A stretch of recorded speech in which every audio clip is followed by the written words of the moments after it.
Welcome in to week 2 of Behind the Plate with Marin and Nate, and with Marin Angus Combs, the softball writer for all Huskers. I'm Nate Rohr, the play-by-play voice of Nebraska softball, and we're going to take a look at Nebraska's showing at the Mary Nutter Classic. We'll also check out what happened in the Big Ten and in the national picture at the Mary Nutter, which is usually kind of a sorting tournament. And Marin, after that tournament plus Clearwater, usually we get some clarity about the pecking order. I don't have any. Nothing. Other than Oklahoma at number 1. That's a pretty safe thing. But between all the games that got canceled in Clearwater and all the results that came in from the Mary Nutter, and even from last week, Texas losing at home to Stanford, for instance, I don't have any more clarity about everything 2 on than I did at the beginning of the year. If anything, I have less. Yeah, I know for a fact Oklahoma is the number 1 team in the country. Mm-hmm. Texas, before this weekend, I thought was for sure the number 2 team in the country. Mm-hmm. And then Stanford came in and was like, hey, yeah, did you forget about us? I do think Reese Atwood from Texas is probably a player of the year right now. Mm-hmm. Her stats are off the charts. But yeah, 2 through everyone else is I got nothing. And you forget about a program like UCLA, and they go out and they beat Tennessee, who's your favorite, or at least one of the co-favorites in the Southeastern Conference this year. So I just think everything is so mixed up this year in the Big Ten and even college softball, that it's tough to kind of handicap things 3 weeks in. And like I said, usually we've gotten information from those 2 big tournaments that allows us to set up the larger picture, and that's just not the case right now, which will lead to a very interesting March and April, because we still have a lot of work to do to get those brackets set up, to get that picture clarified heading into May. But of course, this podcast has to do primarily with Nebraska softball. So let's start with the Huskers showing in Cathedral City. They go 2-3. They lose in very heartbreaking fashion on day 1 to San Diego State and to UCLA, both 1-run games.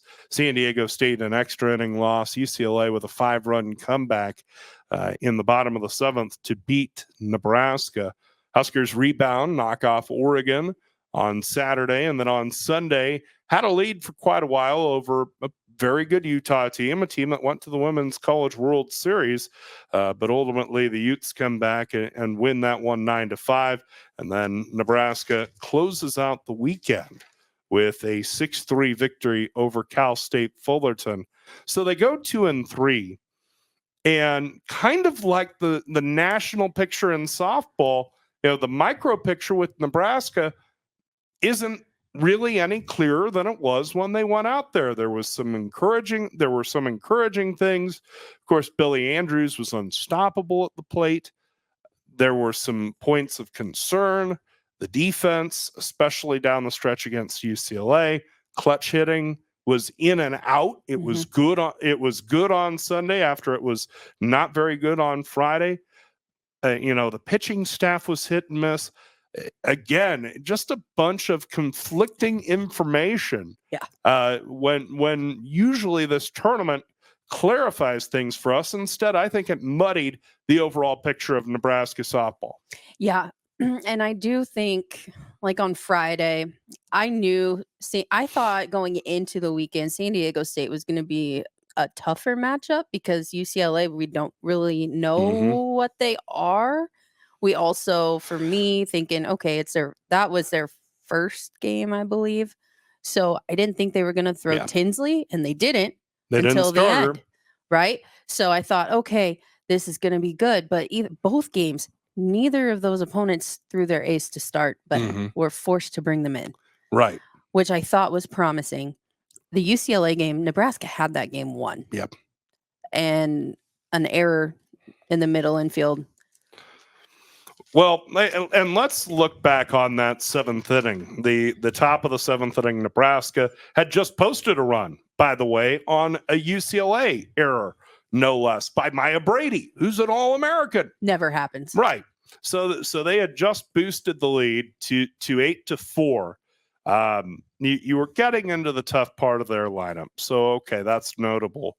Jordan Woolery pops out to the first baseman to start the inning. Megan Grant, little seeing eye infield single, whatever. The first red flags popped up on the ball Charlize Palacios hit. Because Caitlin Neal, who's a senior, has done great work for this Husker team, really made kind of an unnecessary throw to third base. And it was wide on the mark, and that allowed Palacios to move up to second. And that was really your first indication and your first alarm bell that, hey, the Huskers are tight here. That they're feeling the size of this moment, and it feels too big for them. And so that's discouraging from the standpoint that, it's another softball game. But, at the same time, you look at it and it's essentially an away game. It's in the books as a neutral site, but it was a UCLA crowd. Yeah, that's a UCLA home game. And you have a UCLA team that's kind of in an interesting spot. They were 3-4 coming into the year, and you've followed UCLA softball more closely than I have. But just the idea that we're more than a weekend and we're inning length into the year, and UCLA is under 500, and their pitching staff is just total fruit basket upset. At the same time, they come out and they come back and beat Nebraska. And I think that set the tone for the rest of their weekend. They beat Northwestern in the second game on Friday.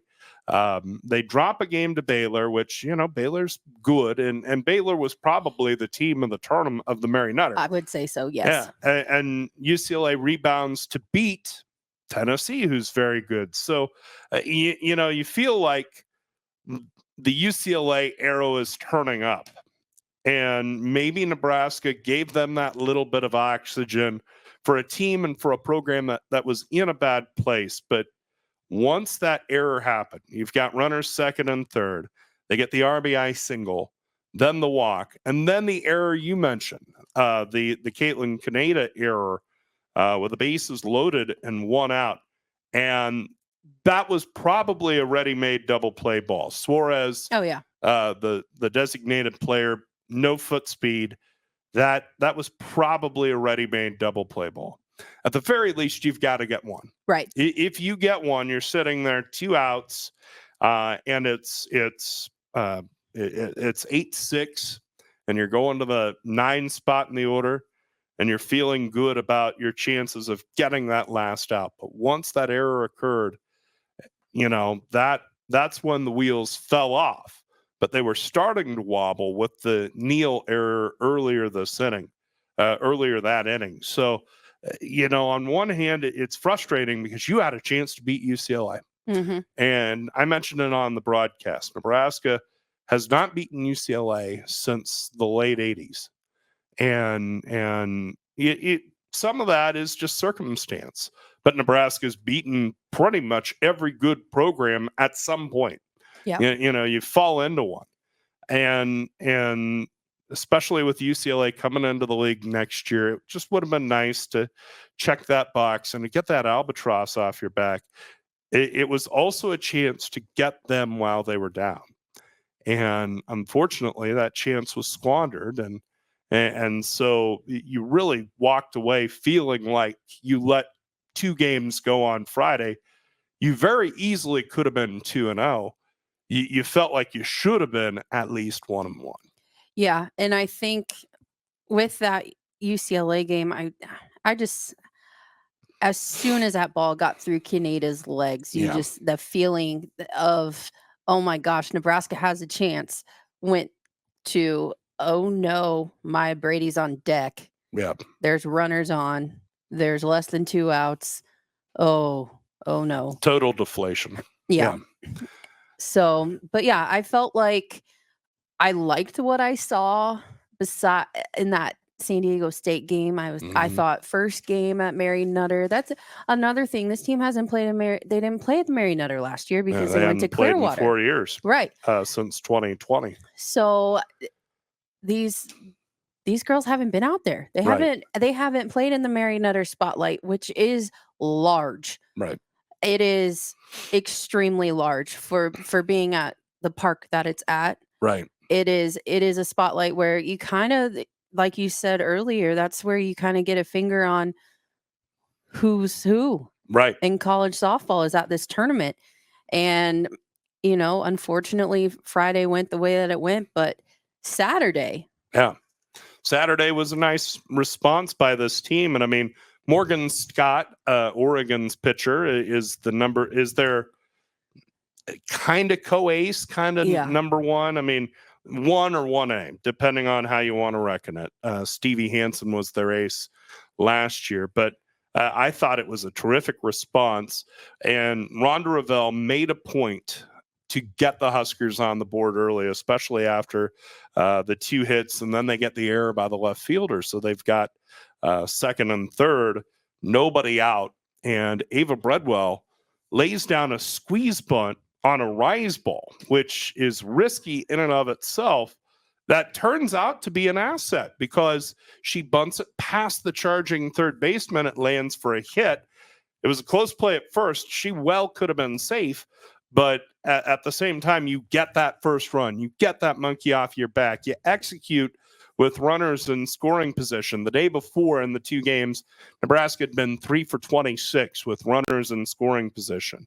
So to cash that first one in right off the bat, I thought was critical. Yeah, I love that call because I felt like it set the table for the rest of the game. Getting that first run, making sure that they get that early lead, right? Like, we're not Yeah. going to play from behind this game. Let's get out there and get in front of them. Oregon was ranked, Right. right? 23rd. Yeah. So it was a solid performance from Nebraska overall. And you also had great pitching in that game, obviously, where they shut out an Oregon team that had been pretty hot at the plate. And that's one other thing I want to get into. The UCLA game the night before, Kaylin Kinney struggled out of the bullpen. Yeah. She had a tough time in the 7th inning, ended up allowing 4 earned runs in 3 1/3 pitched, 5 hits. Then against Oregon, she takes the ball basically halfway through the game. Sarah Harness had pitched 3 2/3, but she had started to get hit, and Kinney comes on and finishes off the game. That's what they're going to need from her this year. And they got kind of a mixed bag from her, which is not what you're looking for from your senior ace. And I understand that was, she didn't come. It's a whole new role for her too, when you think about it, because her entire career she's had at least Courtney Wallace, if not Wallace and Farrell, Olivia Farrell, ahead of her. And now she, especially after the Jordy Ball injury, she's expected to be the ace. She did not get the job done against UCLA on Friday, but she certainly got the job done against Oregon on Saturday. I thought both pitchers looked great against Oregon, which I thought Harness coming into that game had been a little shaky at times, but they were both able to shut down Oregon. And I thought to myself, okay, if this is how pitching is going to be for the year, they're going to be okay. Yeah. We're talking about the muddled picture in college softball. And again, using the micro of Nebraska as an example, especially after the injury to Jordy Ball, Nebraska was always going to have a more staff approach to this season than really any other season they've had before. Rhonda Revelle and Lori Sipple were both pitchers that took the ball and didn't give it up. And, whether it was Jenny Voss or Peaches James or Molly Hill or Ashley DeBoer or Tatum Edwards or Emily Lockman when she was at her best, or then Farrell or Wallace, the expectation is you pitch all 7. And that was always the thought. They have moved away from that. And it's to their credit that they're adjusting how they are attacking, how you pitch in this modern era of college softball. But the issue is when you hand that ball off, you don't know what that pitcher coming in has. She could have the best bull. She could be, hitting the a fly's right wing with every pitch, and in the bullpen, and she could get lit up. She could not be able to hit the broadside of the barn and find it once she hits the circle, and then every range in between. And one thing we're all going to have to get used to, whether it's with Nebraska or with watching college softball in general, is this idea that handing the ball off in the bullpen, you don't know what you're going to get. Mm-mm. And so that creates variance in results and scores and things of that sort. And I think the general rule of thumb when it comes to pitching is you want to limit your opponent to 3 runs or less. Yeah. And I think with the offense that Nebraska has, they can outslug 3 runs. Yeah. So just looking at the schedule and what has happened so far, when they lose, they give up more than 3 runs. Yeah. So, we're looking, Utah scored 9, UCLA scored 9, San Diego State scored 3.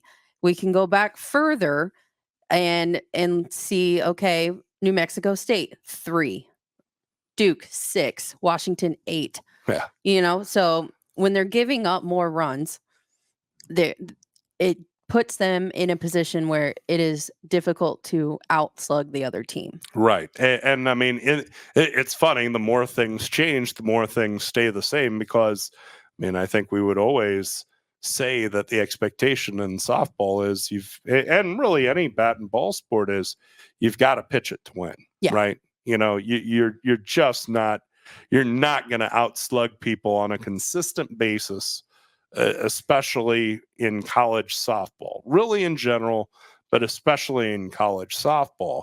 And so in the end, it's trying to find a way to get through those 21 outs without giving up 3 runs. So Nebraska goes 1-2 the first 2 days of the tournament.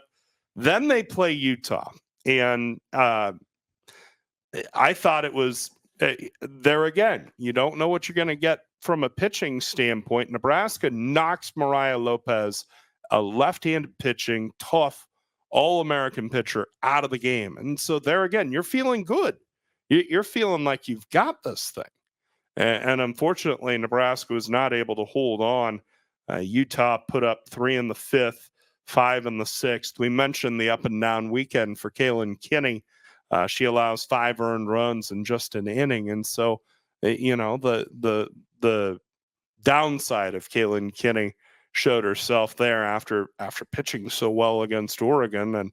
And again, I just think Nebraska's going to need more consistency out of Kaylin Kinney if they're going to go anywhere. She just didn't have command that game. Yeah. She was all over the place.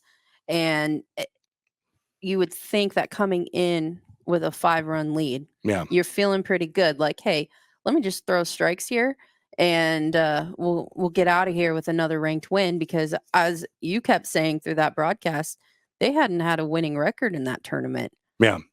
What, one other time? They've played in the tournament 12 times. They've had a winning record once.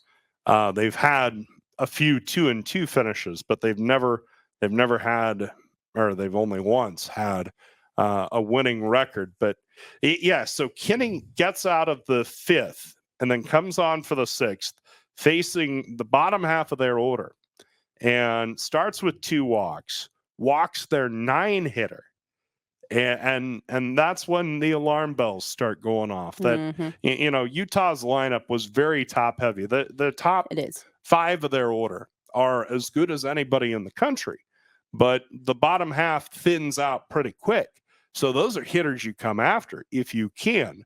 And unfortunately, Kinney was not able to do so, and that set the table for Denning and Belardi, and that got the momentum of the game rolling in the wrong direction. Yeah. However, Caitlin Owinski, like we keep saying, the mixed bag, right? Because as a freshman lefty, when she started the season, it was rough. Yeah. And I feel like she played pretty well under under this big spotlight. Yeah, it gives up just one earned run and an inning and a third to Utah. And generally speaking, pitched pretty well for the Huskers.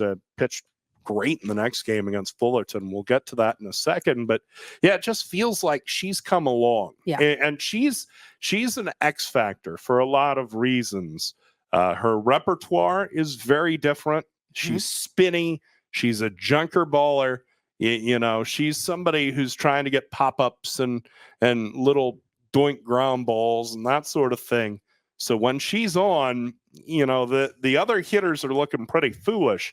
And she's also just totally different than anything Nebraska has. I mean, you have variance in the staff, and you're seeing, again, going back to the idea of how Nebraska uses their pitching staff.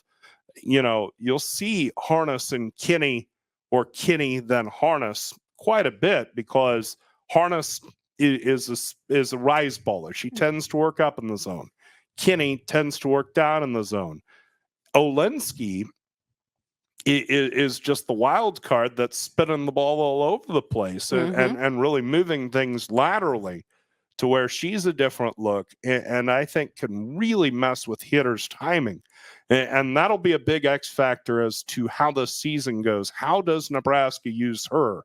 Because I think it's safe to assume that under most circumstances, and Rhonda Revelle has shied away from saying there'll be hard slots and a solid rotation per se, but I think it's safe to say Kinney and Harness are your two primary starters. They will start the majority of the games. And then how do they use Olensky in the middle of them? Yeah. You know, are you using her as a long-term reliever? Are you using her as a closer? And that was another thing that I found interesting in talking with Coach Revelle, was the idea that she is shying away from the idea of having a closer, having somebody that you hand the ball to and they get the final 3 outs. And for what it's worth, the idea of a closer in college softball has only just recently come about. Yeah. You had Bucher from Maryland, for instance, but she was a junker baller. Yeah. She had that changeup, and I wonder, as the year goes along, you know, it's a lot to ask of a freshman. Maybe that's a role for Olensky. I don't know. We'll see. When you think of a closer, you say Bucher, but I think it really came along when Paige Lowry was at Oklahoma, because they had Paige Parker start, and then who's, you know, lefty, spinny, doing her thing, and then you bring in Paige Lowry that's throwing 70 plus, and you just pound the zone and get your 3 outs and go home. Right. So I think that maybe Nebraska can find someone. Is it a freshman right now? I don't think, from what I've seen, that she's ready for that. Right. That title. Yeah. And you know, the other thing is, you don't want to totally dismiss the idea of her starting. I mean, why not her as your Sunday? Right. You know, and truly take a sort of baseball approach to it, of, hey, we're going to have a different starter all 3 games, and then we're going to change on you to mess with your timing and your thinking as the year goes along. I think it's going to be one of the more fascinating chess matches throughout the year, just how this coaching staff adjusts to the idea of how they use their pitchers. Because, you know, so often, as we've grown up with softball, it's, okay, your ace throws. Yeah. Your ace throws, and she throws at least, she starts game 1 in a conference series, she starts game 3, and then game 2, she's ready to come out of the pen. I don't think that's going to be the case with Nebraska. I don't know that either Kinney or Harness asserts herself as that sort of pitcher. Yeah. But it's going to be interesting to see how that develops this year, and how the pitching plan comes out. And again, the micro into the macro, I think there are a lot of teams in college softball thinking this way right now. Yeah, well, because there's so much technology that we use in the game now, right? So Hmm. you can go back after a weekend and prepare for the team that you're going to play, and in a day and age where you have so much information at your fingertips that you're like, okay, well, if Kalen Kinney's going to throw against us at least twice, Yeah. let's prep for that. Yeah.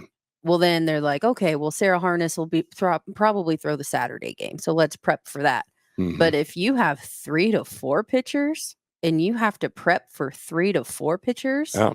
that makes things a lot more difficult. Yeah. It's just more looks. It's just more you have to deal with. But the key is when Nebraska hands the ball to Caitlin Olinsky or Emerson Cope, and I think Emerson's going to have some level of a role on this team, on this pitching staff. Do they come out and are they able to throw strikes? And we've seen sort of yes and no. Yeah. And so that's going to be the wave that Nebraska has to ride through the year. So Nebraska loses to Utah 9-5. They close it out with the 6-3 win over Cal State Fullerton. And in this game, especially big, they get the 5 runs in the first inning. And I know I was hanging my head after the Utah game, consoling myself with a delicious tri-tip sandwich. Oh, I was going to ask you if you got the tri-tip sandwich. I had to wait till Sunday to get it. And it was everything I wanted and more. Did you have kettle corn too? I didn't get to the kettle. I try not to eat popcorn when I'm broadcasting. You don't want stuff stuck in your throat. Okay. But I think it was Olivia Farrell brought kettle corn onto the bus, and I was very jealous. Very jealous. Well, while we're talking about this Fullerton game, huge win for Nebraska because Fullerton started off that weekend with a run rule win over Tennessee. Yeah. Again, this goes to the topsy-turvy nature of college softball this year. Let's not undersell Fullerton.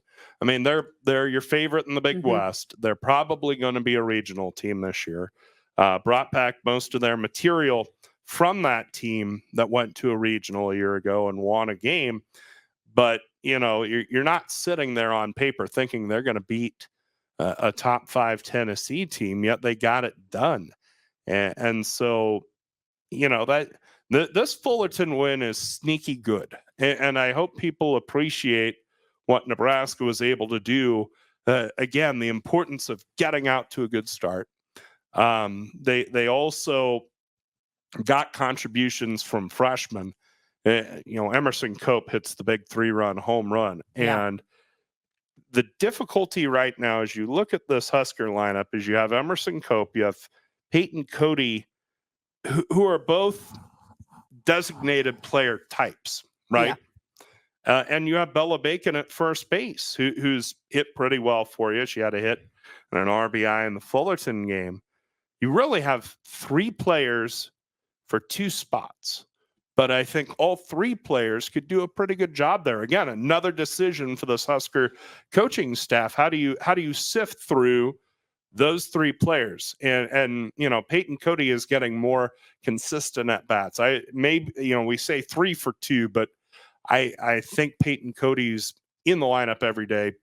So it's really 2 for 1. And Bacon's been good.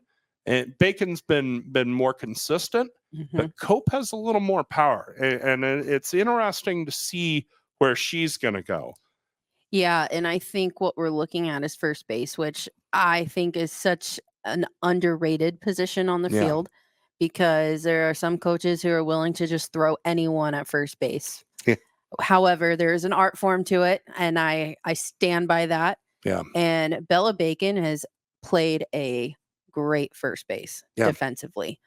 And I think when you look at her and Emerson Cope side by side, I think Bella Bacon has the advantage right now. Yeah. Because absolutely. she's a great first baseman. Mm-hmm. Yeah, and Bacon's been more consistent with the bat.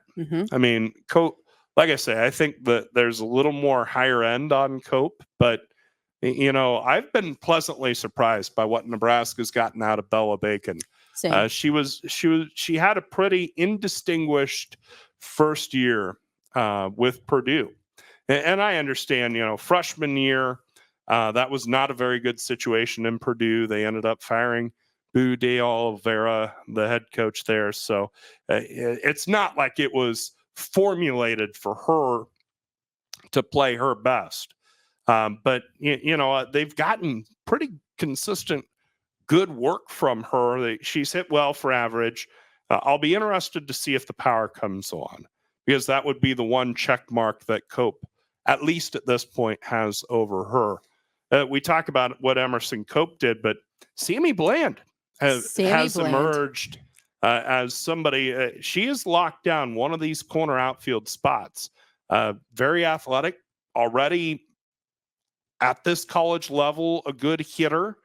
Showed some power this past weekend, the Grand Slam against Utah. She's an intriguing player because coming into the year, you thought, well, somebody's going to have to step up in a corner outfield spot to fill for Abby Squire, and it looks like Bland's the person. Yeah. While we're talking about it, looking at the overall season stats right now, Sammy Bland is tied for the lead in RBIs with 11, and Sydney Gray had 11 from her monster weekend before in New Mexico. So I think before the season, when we found out Abby Squire was going to be out for the year, it was a question mark. Who's going to play left field? Yeah. And I believe that Sammy Bland has that on lock. They need her in the lineup. Yeah. They can't go without her at this point. Yeah, she's been athletic. She's hit well. You mentioned her being tied in RBI, and for a team that has seemed to struggle in runners on, runners in scoring position type situations at times, especially against good opponents, she's gotten the job done about as consistently as anybody. Yeah. And so, especially as a freshman, that's encouraging. I mean, she's out of Southern California, so she's used to a very high caliber of softball. But, what Sammy Bland showed this weekend was really encouraging. One more thing about the Huskers weekend, and we've gotten this far, and we've not said the name. Billy Andrews. Cannot be stopped. My goodness, what a weekend. And maybe what we've done is indicative of the larger problem, that you almost take it for granted. I mean, she's an incredible athlete. She hits for average. She hits for power. Good defender. Ends up 13 for 21, 4 home runs, 6 RBI, slugs 1,200 plus. This is, you talk about this weekend and the first 3 weeks as kind of a sorting of teams. Okay, we didn't get that done. But anybody who had any doubt about Billy Andrews as one of the best shortstops in the country, they got their concerns answered.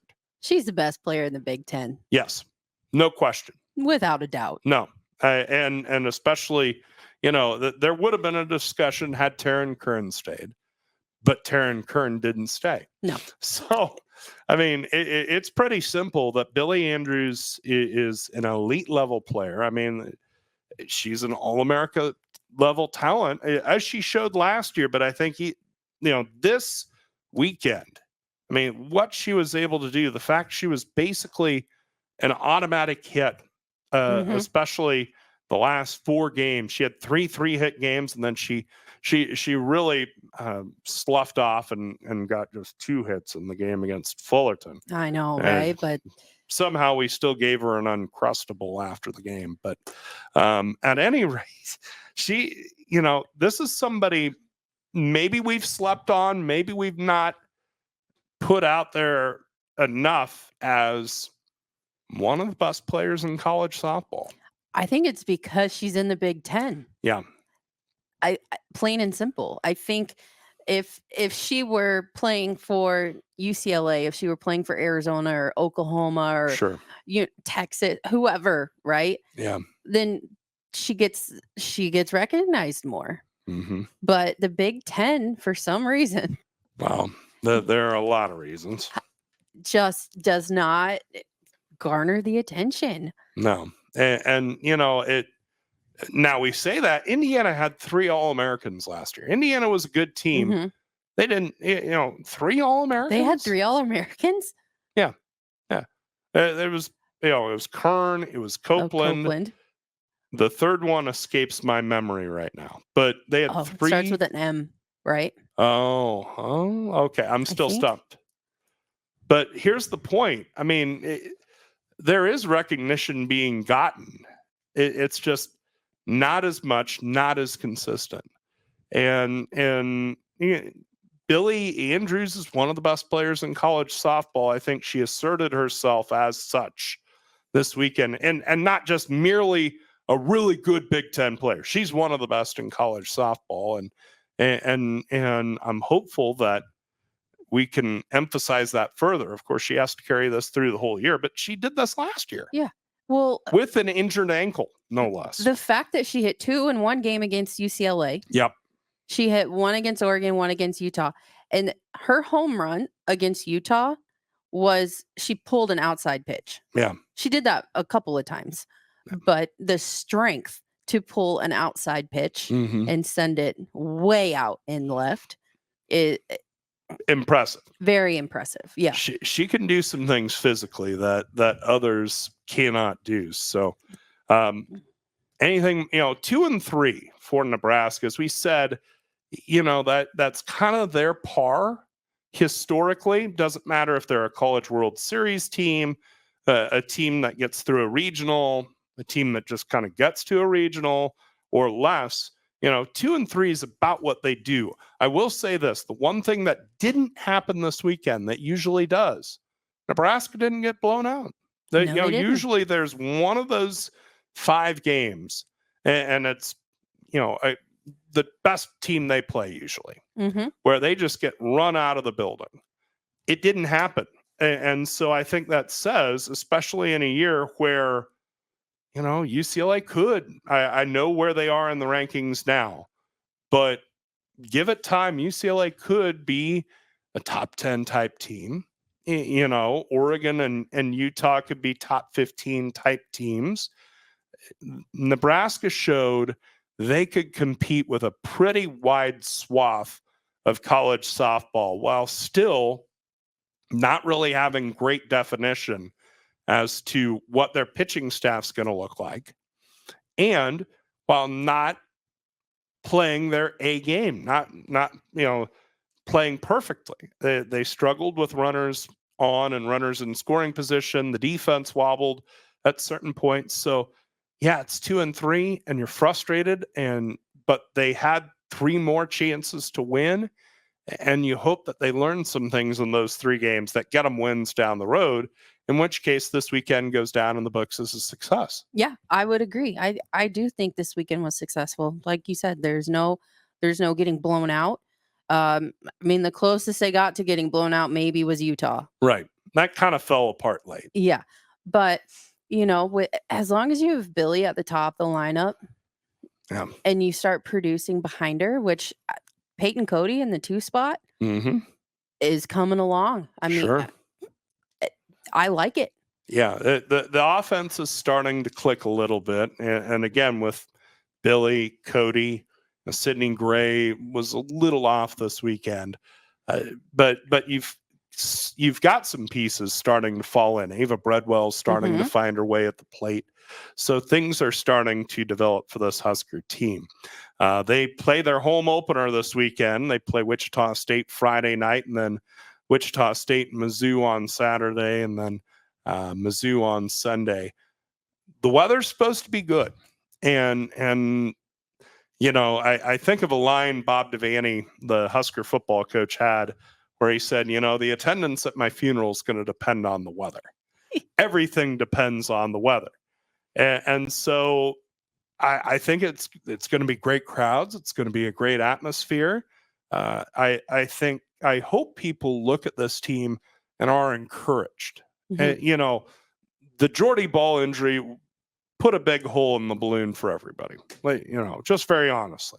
Yeah. But this team showed in Cathedral City they can hang in. They can hang with the best. Yeah. And you look ahead at Mizzou as a top 10 team. Mm-hmm. They had a 3-2 weekend at Mary Nutter. Yeah.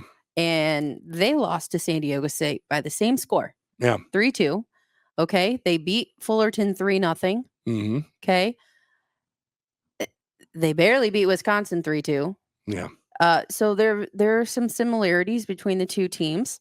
And then you have Wichita State, which you never know what you're going to get out of them right now. Well, you're going to get a good team. The question is, can they come into Bowling and beat Nebraska? They beat Arkansas once last weekend, and Arkansas is a top 15 team. Yeah.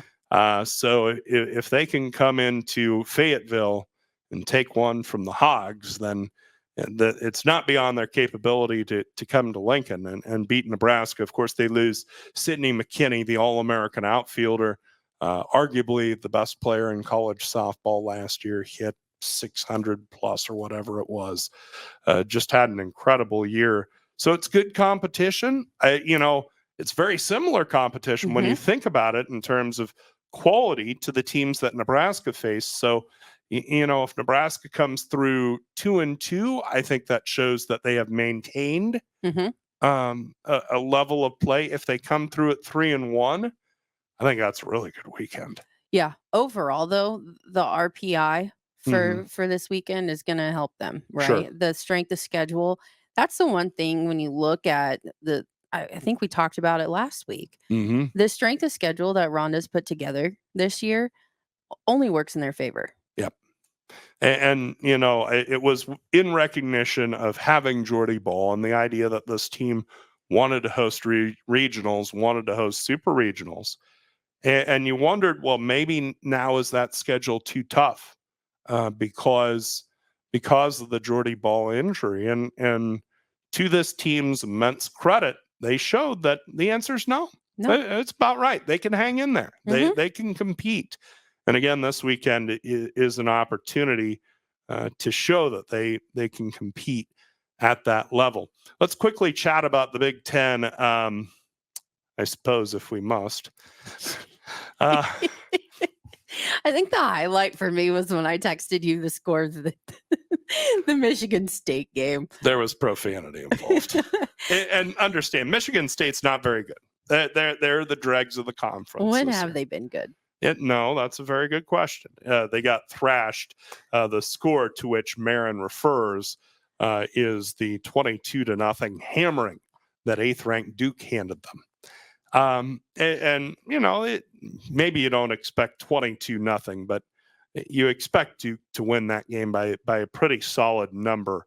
News and notes from the league last week. I mean, Northwestern, we mentioned they lost to UCLA. They also lost to Loyola Marymount.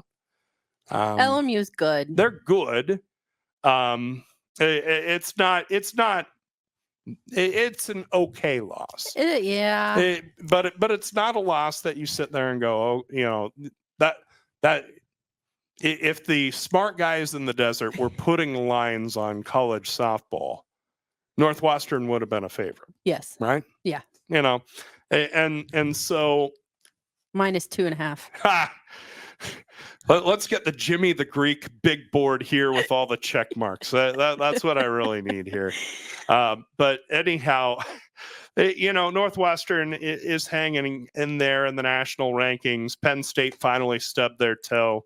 They lost to Liberty. They got run ruled by Liberty out there. And that was a little bit of a course correction. I think they had been a little hot, playing a little over their skis. I still think they're good. I still think they have a really good pitching staff. I still think they haven't played anyone besides Liberty.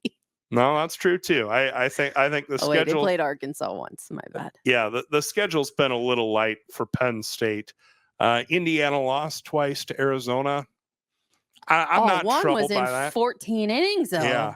Yeah. They were equal with Arizona. I think the Cats are resurgent this year, so that doesn't really trouble me. You mentioned Wisconsin, and they were out at the Mary Nutter. I would say if there was a positive story about Big Ten softball this weekend, it was them. Yeah. They beat Utah. They were 3-2. They beat Utah. They beat Long Beach State. They lost to Mizzou and Oklahoma, but who isn't losing to Oklahoma these days? Wisconsin's just interesting to me. They lose Katie Keller, their best pitcher. They lose Kayla Conwent, who I think came in the same year Ron Dane did, and played a 13-year college career. But it was a really good player for them. But Wisconsin was in an interesting place. They had kind of a disappointing year last year. They lose the pitching coach, Kirsten Verdun, and so maybe there was some question. Lose some talent, as we mentioned. Where are they going? That was a pretty impressive weekend for the Badgers. Yeah, I am impressed with Wisconsin so far. I think are they a tournament team? I don't know yet. I'm not willing to go that far yet Yeah. on them, but I do think this weekend was a pretty nice step for them. But boy, after them, I'm looking for signs of light, signs of life in this league. And I mean, Michigan loses to Sacramento State. And I don't know that their offense will ever really do a whole lot. No. Minnesota loses 4 straight to start the weekend in North Texas. And Minnesota was kind of one of those next up. Here's where we're going to know about Michigan. Mm-hmm. Is that this weekend they have UCLA and Florida. Yeah. Oregon State, Cal State Fullerton, Texas A&M. Okay? Yeah. We're going to know who Michigan is by the end of this weekend, because if what we just saw Nebraska do against UCLA, right, we'll see what Michigan can do. That's a tough schedule for them. So we're going to know if they're for real or not by the end of this weekend. As far as everyone else is concerned, I think their records are their records right now, right? Rutgers is doing the same thing they did last year. They have a winning record right now because they don't play anyone. They have not played a very difficult schedule to this point. And hey, you know what? That's kind of where their program is right now. They need to build confidence. But yeah, I'm looking for somebody up at the top, and Northwestern really they're not it. They're probably not it. Indiana might have the best resume. Nebraska's obviously right there. We just don't have a lot of definition about the Big Ten. But as you mentioned, we'll get further definition on the Big Ten and national picture. We mentioned the Huskers schedule, Michigan schedule, among others. So we move into the month of March. February, we're at the quarter pole of the season, believe it or not. Is it really? Yeah, more or less. Oh, my goodness. So it goes fast. We've learned maybe a little, but we're starting to get some ideas, and those will be confirmed or refuted here in the next couple of weeks. But we appreciate you joining us here on the Behind the Plate with Marin and Nate podcast. We'll be back next week to review the Huskers' first home weekend at Bowlin Stadium against Mizzou and Wichita State. And until then, for Marin Angus Combs, I'm Nate Rohr. We'll talk to you again next week.